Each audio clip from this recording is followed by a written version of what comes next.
Hello and welcome. I believe the Katusha system does not require a introduction, though I'll be building the 72nd kit from ICM. Serving from the Second World War to the modern era, we've seen it in multiple pop culture situations, memes, and I've even named my beloved pet chicken after this platform and the song.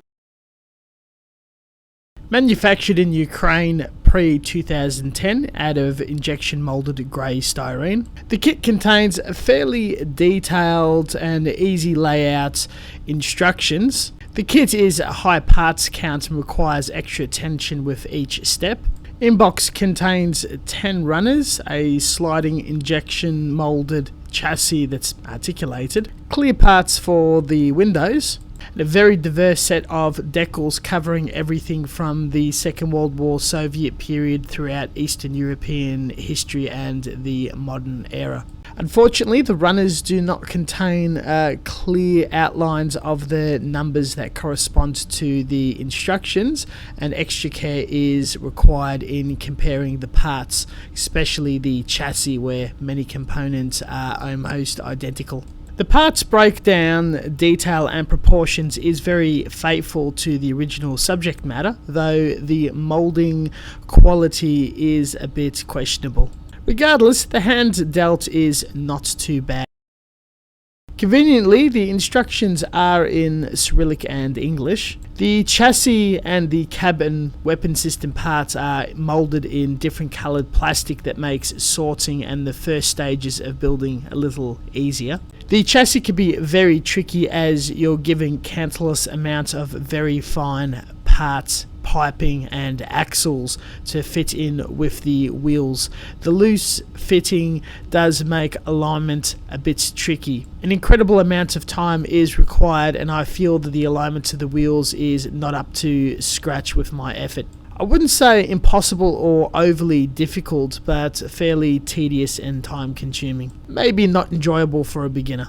I do recommend the use of finer tipped nippers in cutting the parts rather than pinching with cheaper branded options. The cabin and the rear tray is where this kit really shines, and I find to be quite enjoyable. Even almost in a single part, the detail does draw it all together. The fitting at the top of the cab is so nicely done, it doesn't even require glue, so it can be opened up and figures put in, or even further detail for the interiors added.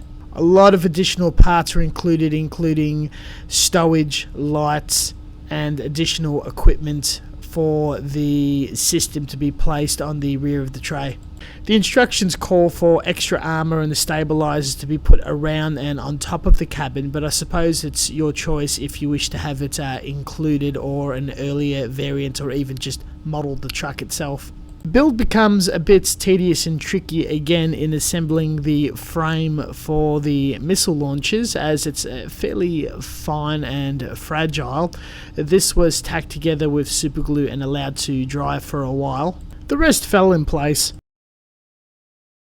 Due to a cluster of many fine parts and 2 excellent shells, the model is free of seam lines, flash marks and ejector pin jobs, leading to no cleanup, just a lot of assembly. The painting stage was very satisfying, but also came with its challenges, done via a double action airbrush, low PSI spraying automotive industrial grade lacquer primer. With a single thick pass, I did not find any obvious errors, though a little effort was required to make sure everything was coloured in between the missile system and under the chassis.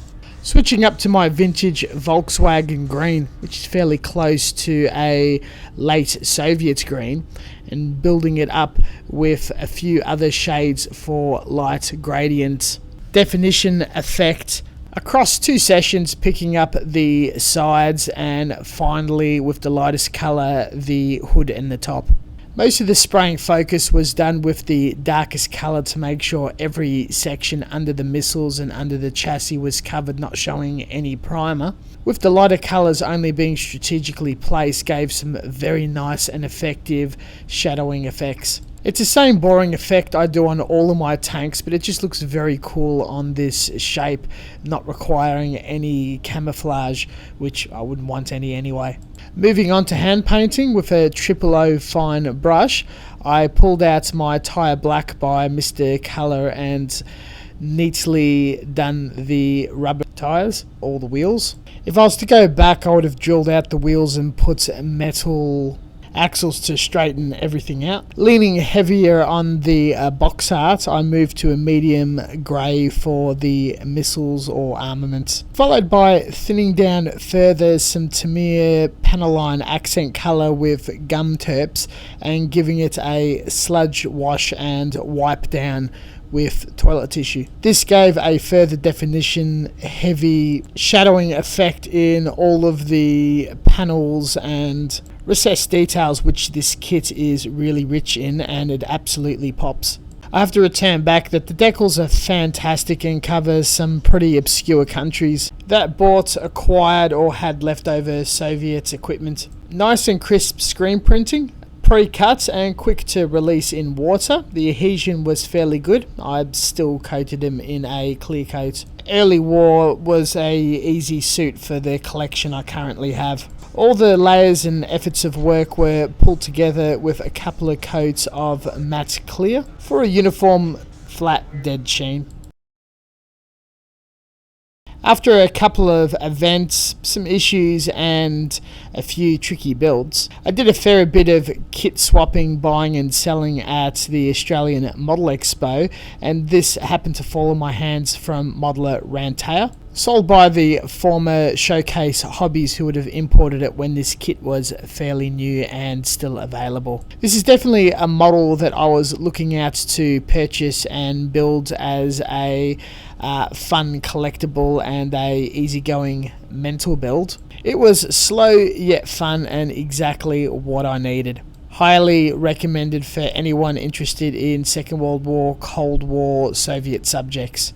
My options at this stage of 2022 was considering 3D printing one, but you know, sometimes luck leans in your way sometimes, and with the extra richness in detail, it was very worthwhile getting my hands on this. I am surprised that it does lack photo etch, which I'd feel would really work for the thickness of the missile rails. Fairly happy how this came out. Thank you very much for watching, and as always, until next time, stay tuned for further content. Check out the description section down below for social media links and references to the build and the original subject, and we'll catch you guys next time. See you later.